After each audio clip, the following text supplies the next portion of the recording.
आपल्या आदिवासी कार्यक्षेत्रामध्ये किंवा आदिवासी भागामध्ये याला महत्त्व देतात. त्याचं कारण आहे की सकाळी मॉर्निंगला एकदा माणूस उठला आमचा शेतकरी की हार्डवर्क असतं. डोंगराला चढा, लाकडं फाटेखाली उतरवा, काहीतरी टिका फावडा घेऊन आणि काम करायचं. त्या अनुषंगाने ही भाकरी एकदा खाली किती लवकर पचत नाही, म्हणजे दिवसभर माणसाला तग धरून ठेवते. आणि आमच्याकडे हा असा लसूण आणि लाल मिरचीचा ठेचा असतो.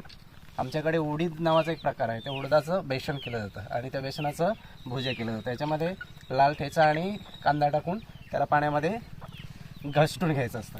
आता मी हलक्या पद्धतीने नागलीची भाकरी हातामध्ये घेतलेली आहे.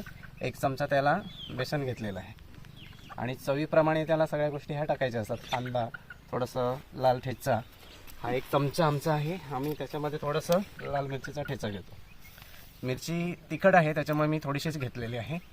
आणि मग आपल्याला हातावर भाकरी घेण्याचा आणि हातावर भाकरी घेऊन खाण्याचा आनंद हा वेगळा असतो. म्हणून मी आता थोडासा त्याचा एक तुकडा तोडतो आणि थोडासा डेमो करून दाखवतो आहे. आता ही चटणी बाजूला ठेचा घेतलेला आहे ते घेऊन आणि त्याला एकत्र मिसळायचं आहे.